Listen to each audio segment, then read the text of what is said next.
ഒരു 6 മാസം ഞാൻ വീട് വാങ്ങിച്ചിട്ട് എനിക്കൊരു കുഞ്ഞു കാറും കൂടെ ഞാൻ എൻ്റെ കൂടെ, വീട് മാത്രം പോരല്ലോ കാറും കൂടെ വാങ്ങിച്ചു.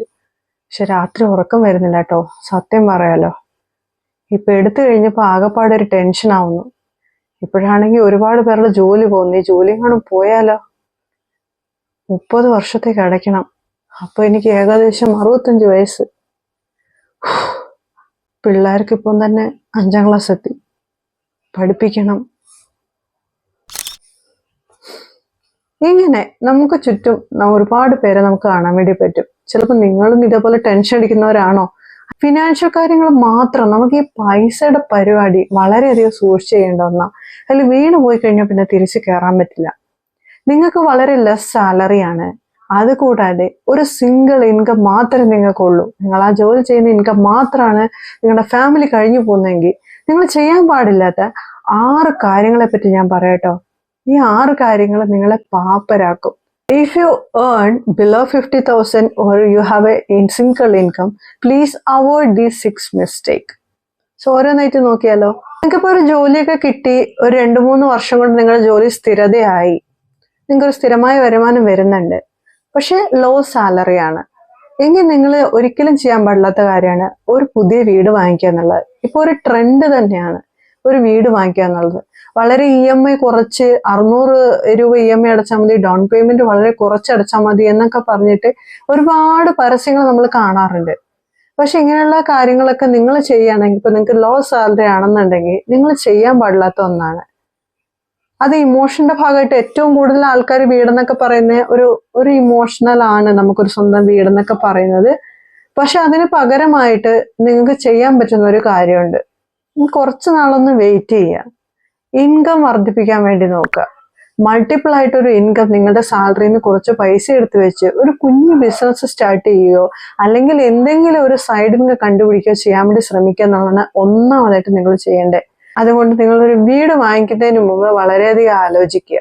അല്ലെങ്കിൽ കൂടുതൽ പൈസ നിങ്ങളുടെ കയ്യിൽ സേവിങ്സ് ഉണ്ട്, അല്ലെങ്കിൽ നിങ്ങൾക്ക് വീണ്ടും നല്ലൊരു ഡൗൺ പേയ്മെന്റ് കൊടുക്കാൻ പറ്റും എന്നൊക്കെ ഉണ്ടെന്നുണ്ടെങ്കിൽ നിങ്ങൾക്ക് ചെയ്യാവുന്ന കാര്യമാണ്.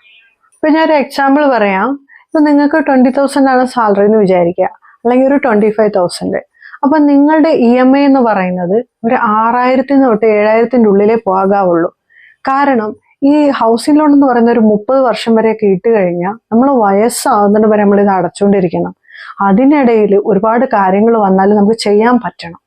അതുകൂടാതെ നിങ്ങൾ ഈ 30 വർഷം എന്നുള്ളത് വെട്ടിച്ചുരുക്കി ഒരു 10 വർഷം അല്ലെങ്കിൽ 20 വർഷത്തിനുള്ളിൽ നിങ്ങൾക്ക് അടച്ചു തീർക്കണമെങ്കിൽ ഓരോ മാസവും ഒരു EMI എക്സ്ട്രാ നിങ്ങൾക്ക് അടയ്ക്കാൻ പറ്റണം. അതല്ലെങ്കിൽ ചേർത്തി വെച്ച് ഒരു 6 മാസത്തിനുള്ളിൽ അതേപോലെ ഒരു 10,000-30,000 രൂപ വെച്ചെങ്കിലും ഒരു 50,000 രൂപ വെച്ചെങ്കിലും തിരിച്ചടച്ചു കഴിഞ്ഞാൽ അത്രത്തോളം നിങ്ങൾക്ക് ഹൗസിംഗ് ലോണിന്റെ പ്രഷർ കുറയ്ക്കാൻ വേണ്ടി പറ്റും. സോ ഇത് ഒരു പ്ലാനിങ് ഫിനാൻഷ്യൽ നമുക്ക് ചെയ്യാൻ പറ്റാത്ത രീതിയിൽ ഫുൾ ഓൺ ഫുൾ ഒരു EMIയിലേക്ക് പോകുന്ന രീതിയിൽ, ഒരു ഹൗസിംഗ് EMIയിലേക്ക് പോകുന്ന രീതിയിൽ ആകരുത് എന്നാണ് ഞാൻ ഉദ്ദേശിച്ചത്. ഇനി രണ്ടാമത്തെ കാര്യം, don't buy a new car or a bike. ഇപ്പൊ പൊതുവെ നമുക്കൊരു വീട് കിട്ടി, ഇനി അടുത്ത ഒരു കാറ്. അപ്പൊ ഈ 2 വീട് കാർ എന്നുള്ള കാര്യത്തിലാണ് മോസ്റ്റ്ലി ഞാൻ കണ്ടിരിക്കുന്ന ആൾക്കാർ പെട്ടെന്ന് ചാടിക്കയറി വാങ്ങിക്കുന്നതായിട്ട് കണ്ടിരിക്കുന്നത്. അപ്പൊ ഈ കാർ എന്ന് പറയുന്നത് നമുക്ക് വാങ്ങിക്കാൻ വളരെ എളുപ്പമാണ്. അതിന്റെ മെയിൻ്റെനൻസ്, അതിന്റെ മന്ത്ലി EMI, പെട്രോൾ ചാർജ്, ഇങ്ങനെ ഈ വക ചെലവുകളെല്ലാം ഇതിന്റെ പുറകെ വന്നുകൊണ്ടേയിരിക്കും. അത് EMI മാത്രമായിരിക്കില്ല, അതുകൂടാതെയുള്ള എക്സ്ട്രാ എക്സ്പെൻസും കൂടെ വരുമ്പോഴത്തേക്ക് മാസം നമുക്ക് വളരെ വലിയൊരു എമൗണ്ട് ആയിട്ട് അത് മാറും. അതുകൊണ്ട് തന്നെ നിങ്ങൾ ചെയ്യേണ്ടത്, ഇൻ കേസ് നിങ്ങൾക്ക് ഒരു വാഹനം അത്യാവശ്യമാണെന്നുണ്ടെങ്കിൽ ബെറ്റർ നിങ്ങൾ സെക്കൻഡ് ഹാൻഡ് വാങ്ങിക്കുക. അല്ലെങ്കിൽ ഒരു സിമ്പിൾ ആയിട്ടുള്ള നിങ്ങളുടെ ബഡ്ജറ്റിൽ ഒതുങ്ങുന്ന EMI വളരെ ലെസ് ആയിട്ടുള്ള ഡൗൺ പേയ്മെന്റ് കൊടുക്കാൻ പറ്റുന്ന ഒരു ചെറിയൊരു വണ്ടി എടുക്കാൻ വേണ്ടി നോക്കുക. മൂന്നാമത്തെ കാര്യം, don't take multiple EMIs at A same time. നമ്മൾ പൊതുവെ ഇപ്പൊ നമുക്ക് എല്ലാവർക്കും ക്രെഡിറ്റ് കാർഡൊക്കെ ഉള്ളത് കൊണ്ട് നിങ്ങൾ ഒരുപാട് EMIs എടുത്തു വെച്ചു. നമ്മൾ ക്രെഡിറ്റ് കാർഡൊക്കെ ഉള്ളതുകൊണ്ട് നമ്മൾ ഈസിലി നമ്മളൊരു TV അല്ലെങ്കിൽ ഒരു ഫോൺ ഇതൊക്കെ അപ്ഗ്രേഡ് ചെയ്യാനും, അത് കൂടാതെ ഫർണിച്ചേഴ്സ് ഒക്കെ വാങ്ങിക്കാനും, ഇപ്പൊ ഈസ്തറ്റിക്കിന്റെ ഒക്കെ ഒരു സമയമാണല്ലോ, ഫർണിച്ചേഴ്സ് വാങ്ങിക്കാനും ഒക്കെ സാധ്യതയുണ്ട്. അതുകൊണ്ട് മൾട്ടിപ്പിൾ EMIs എന്ന് പറയുമ്പോൾ ഒരു മാസം ഒരു വളരെ വലിയ തുകയാണ്, നമ്മൾ പോലും അറിയാതെ. ചിലപ്പോൾ ചെറിയ തുകയൊക്കെ ആയിരിക്കും, ചിലപ്പോൾ 400 രൂപയോ അല്ലെങ്കിൽ ഒരു 500 രൂപയൊക്കെ ആയിരിക്കും മാസം അടവ് വരുന്നത്. പക്ഷെ അത് എല്ലാം പല EMIs കൂടെ വരുമ്പോഴത്തേക്ക് അത് വളരെ വലിയ എമൗണ്ട് ആവും. അതുകൊണ്ട് സെയിം ടൈം ഒരുപാട് മൾട്ടിപ്പിൾ ആയിട്ടുള്ള EMIs എടുക്കാതിരിക്കും. Don't increase lifestyle after increasing your salary. നിങ്ങൾ സാലറി എല്ലാ മാസവും എല്ലാ വർഷവും നിങ്ങൾക്ക് സാലറി കൂടാറുണ്ടല്ലേ? അപ്പം നമ്മൾ പൊതുവേ എന്താ എല്ലാവരും ചെയ്യുക, ലൈഫ് സ്റ്റൈൽ കൂട്ടും. ഈ ലൈഫ് സ്റ്റൈൽ കൂട്ടാൻ നിൽക്കല്ലേ, അതിന് പകരം നിങ്ങൾ ചെയ്യേണ്ടത് സേവിങ്സ് ഇൻക്രീസ് ചെയ്യുക എന്നുള്ളതാണ്. ഇൻക്രീസ് ചെയ്തിട്ടുള്ള പൈസ നിങ്ങളൊരു SIP അല്ലെങ്കിൽ ഒരു മ്യൂച്വൽ ഫണ്ട്, അത് കൂടാതെ എവിടെയെങ്കിലും ഒരു RDO അല്ലെ എന്തെങ്കിലും നിങ്ങൾക്ക് ഏതാണോ കൺവീനിയന്റ് ആയിട്ടുള്ള, ഏതാണോ നമുക്ക് സേഫ് ആയിട്ടുള്ള സേവിങ്സ് മെത്തേഡ്, അതിലേക്ക് സേവ് ചെയ്യാൻ വേണ്ടി നോക്കുക. ഇനി അതും അല്ലെങ്കിൽ ആ പൈസ ഉപയോഗിച്ചിട്ട് നമുക്ക് മൾട്ടിപ്പിൾ ആയിട്ട് ഇൻകം ഉണ്ടാക്കാനുള്ള എന്തെങ്കിലും വഴിയുണ്ടോ നോക്കാം. എന്തൊക്കെ ചെറിയ ചെറിയ ബിസിനസ്സുകൾ ഇപ്പോൾ ആൾക്കാർ വീട്ടിലിരുന്ന് ചെയ്യുന്നു, അതുപോലെ നിങ്ങൾക്ക് സാലറി കിട്ടുന്നതിന് ഒരു പെർസെൻറ്റേജ് എടുത്തു വെച്ച് നിങ്ങൾക്ക് ചെയ്യാൻ പറ്റുന്ന മൾട്ടിപ്പിൾ ആയിട്ട് ഇൻകം സോഴ്സ് കണ്ടുപിടിക്കാൻ പറ്റുന്ന കാര്യങ്ങളിലേക്കൊക്കെ നമുക്കത് ചെയ്യാമല്ലോ.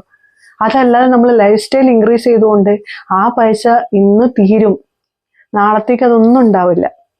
അപ്പൊ മിക്ക ആൾക്കാരുടെയും ഒരു കുഴപ്പമാണ്, ഏകദേശം സാലറി കിട്ടി ആദ്യത്തെ ഒരാഴ്ച നല്ല രസമായിരിക്കും, പുറത്തു പോകും, ഫുഡ് കഴിക്കും, അതേപോലെ തന്നെ മോളിലൊക്കെ പോവുക, ഒരു ട്രിപ്പ് പോവുക, ഡ്രസ്സ് വാങ്ങിക്കുക, അങ്ങനെ കുറേ കാര്യങ്ങൾ ചെയ്യും. പക്ഷെ ഇതൊക്കെ ചെയ്ത് ഒരാഴ്ച കഴിയുമ്പോഴത്തേക്ക് പിന്നെ നമ്മളെ ബാക്കിയുള്ള ഒരു 20 ദിവസത്തോളം നമ്മൾ വളരെയധികം പ്രഷറൈസ്ഡ് ആയിട്ട് പോകും. നമ്മുടെ കയ്യിൽ ഒരു സേവിങ്സ് ഇല്ലാന്ന് തോന്നുമ്പോൾ മാനസികമായിട്ട് നമുക്കൊരു വിഷമം വരും, മാനസികമായിട്ട് സ്ട്രെസ് ആകും, അങ്ങനെ കുറേ കാര്യങ്ങൾ വരും. അപ്പൊ ഇതൊക്കെ ഒഴിവാക്കാനായിട്ട് നോക്കുക, സേവിങ്സ് ഇൻക്രീസ് ചെയ്യുക. 5ാമതായിട്ട് നമുക്ക് ചെയ്യാൻ പറ്റുക എമർജൻസി ഫണ്ട് സേവ് ചെയ്യുക എന്നുള്ളതാണ്. എമർജൻസി ഫണ്ടിനെ പറ്റി ഒരു വീഡിയോ ഞാൻ ഇട്ടിട്ടുണ്ടായിരുന്നു. എമർജൻസി ഫണ്ട് വളരെ അത്യാവശ്യമാണ് കേട്ടോ. മറ്റെന്ത് സേവിങ്സിനേക്കാളും ഇമ്പോർട്ടൻ്റ് ആണ് എമർജൻസി ഫണ്ട്. ഇപ്പൊ നിങ്ങൾക്ക് സാലറി കിട്ടുമ്പോൾ തന്നെ ഇത് ചെറിയ എമൗണ്ട് ആയിക്കോട്ടെ, 1000 രൂപ, ഞങ്ങൾ 1000 രൂപ എടുത്തു വെക്കുന്നുള്ളൂ. ഈ 1000 രൂപയ്ക്ക് പെട്ടെന്നൊരു എമർജൻസി, ഒരു ക്യാഷ് ഫ്ലോ ഇല്ല, നമ്മുടെ കയ്യിൽ ഇല്ല എന്നുണ്ടെങ്കിൽ നമുക്ക് ഈ പൈസ എടുക്കാം. ബാക്കി കാര്യങ്ങളിൽ നിന്നൊക്കെ നമുക്ക് വേറെ എന്തെങ്കിലും വാങ്ങിക്കുകയോ അല്ലെങ്കിൽ ഒരു ക്രെഡിറ്റ് കാർഡ് യൂസ് ചെയ്യേണ്ട ആവശ്യം വരുന്നില്ല.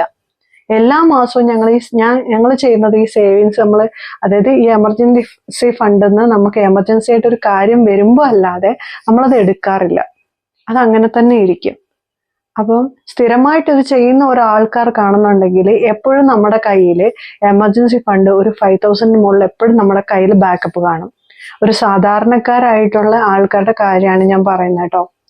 അപ്പോൾ അങ്ങനെ നിങ്ങൾ മാറ്റും. കാരണം ഇത് എമർജൻസി ഫണ്ടിന്റെ ഇമ്പോർട്ടൻസ് വളരെയധികം എനിക്ക് നന്നായിട്ട് അറിയാം. കാരണം നമ്മളത് സേവ് ചെയ്ത് നമുക്കത് ഉപയോഗമായിട്ടുള്ള ഒരു കാര്യമാണ്. അതുകൊണ്ട് എമർജൻസി ഫണ്ട് എപ്പോഴും കീപ്പ് ചെയ്യാൻ വേണ്ടിയിട്ട് ശ്രമിക്കുക. നമുക്ക് പറയാൻ പറ്റില്ല, ലൈഫ് ഈസ് അൺപ്രഡിക്റ്റബിൾ, ഏത് നിമിഷം എമർജൻസി വരാം നമുക്ക്.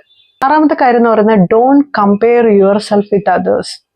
നിങ്ങൾ മറ്റുള്ളവരെ നോക്കി ജീവിക്കാൻ നോക്കരുത്. ഇപ്പം മറ്റുള്ളവർ, ഇപ്പം നമുക്കറിയാലോ സോഷ്യൽ മീഡിയയിലൊക്കെ നമ്മളെ കൂട്ടുകാരുടെയൊക്കെ വീഡിയോസ് കാണും, റീൽസ് കാണും, അങ്ങനെയൊക്കെ എല്ലാം കാണുന്നുണ്ട്. അവർ ട്രാവൽ പോകുന്നത്, അവർ പുതിയ വീട് വാങ്ങിക്കുന്നത്, അങ്ങനെ കുറേ കാര്യങ്ങൾ. ഇതൊക്കെ കാണുമ്പോൾ നമുക്ക് സ്വാഭാവികമായിട്ട് നമുക്ക് മനസ്സിലൊരിത് വരും, അയ്യോ ഞാനും ഒന്നും ചെയ്യുന്നില്ലല്ലോ.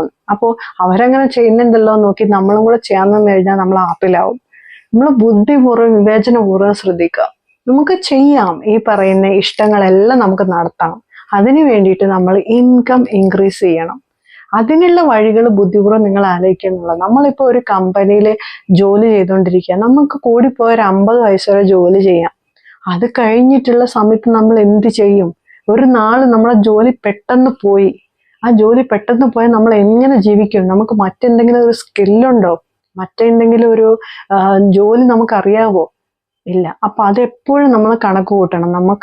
നമ്മൾ ഇൻകം നമുക്ക് കിട്ടിക്കൊണ്ടിരിക്കുന്ന സമയത്ത് അതിനെ മൾട്ടിപ്പിൾ ചെയ്യുക എന്നുള്ളതാണ് ഏറ്റവും ബെസ്റ്റായിട്ട് ബുദ്ധിപരമായിട്ടുള്ള ഐഡിയ. അപ്പൊ എന്തായാലും ഞാൻ ചെയ്ത ഒരു കാര്യം പറയാം. ഇപ്പൊ ഞാൻ ജോലി ചെയ്തുകൊണ്ടിരുന്ന സമയത്ത് എല്ലാ സ്ഥലത്തും ഞാൻ മാക്സിമം എനിക്ക് വളരെ ചെറിയ എമൗണ്ട് ആയിരുന്നു.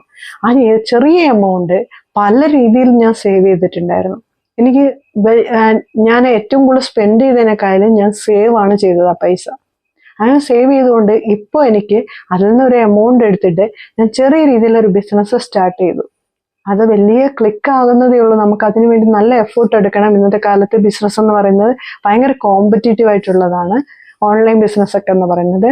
പക്ഷെ എന്നാൽ കഴിയുന്ന രീതിയിൽ ഞാൻ അതിലേക്ക് ട്രൈ ചെയ്തുകൊണ്ടിരിക്കുകയാണ്. കാരണം നമ്മളൊരു ഇൻകത്തിന് വേണ്ടി നമ്മൾ ആ എമൗണ്ടിനെ ഉപയോഗിച്ച് നമ്മൾ ശ്രമിക്കുകയാണ് ചെയ്യുന്നത്. അതുകൊണ്ട് നമ്മൾ മറ്റുള്ളവർ എന്ത് ചെയ്യുന്നു എന്ന് കമ്പയർ ചെയ്തുകൊണ്ട് നമ്മൾ മനസ്സ് ഇതാക്കിയിട്ട് നമ്മൾ വേഗം തന്നെ എന്ത് ചെയ്യും, അത് കണ്ടുകൊണ്ടിരുന്നു കഴിഞ്ഞാൽ നമുക്കത് വാങ്ങിക്കാനുള്ള ടെൻഡൻസി കൂടി നമ്മൾ അതും ഇതുമൊക്കെ വാങ്ങിച്ചു കൂട്ടും. പിന്നെ നമ്മുടെ കയ്യിൽ പൈസ ഒക്കെ തീർന്നു പോയി കഴിഞ്ഞിട്ട് നമ്മളിങ്ങനെ സങ്കടപ്പെട്ടിരിക്കുകയും ചെയ്യും. അപ്പൊ ഇന്നത്തെ വീഡിയോയിൽ ഇത്രയാണ് കാര്യങ്ങളാണ് ഷെയർ ചെയ്യാനുള്ളത്. അപ്പൊ ലെസ് സാലറിയും ഒരു സിംഗിൾ ഇൻകം ഉണ്ടെന്ന് ഉള്ളത് നിങ്ങൾക്കെങ്കിൽ തീർച്ചയായിട്ടും വീണ്ടും അടുത്തൊരു ഇൻകം സോഴ്സ് എങ്ങനെ കണ്ടുപിടിക്കുക എന്നുള്ളത് ആലോചിച്ച് നോക്കുക. അതിന് വേണ്ടിയിട്ട് നിങ്ങളുടെ ഒരു ചെറിയ ശതമാനം ഇൻകം ഉപയോഗിക്കുക. ഇത്തരത്തിലുള്ള വലിയ വലിയ ഫിനാൻഷ്യൽ ആയിട്ടുള്ള കാര്യങ്ങളിലൊക്കെ പോയി പെടരുത്. ഇതൊക്കെ ആലോചിച്ചെടുക്കുന്ന തീരുമാനങ്ങളാണ്.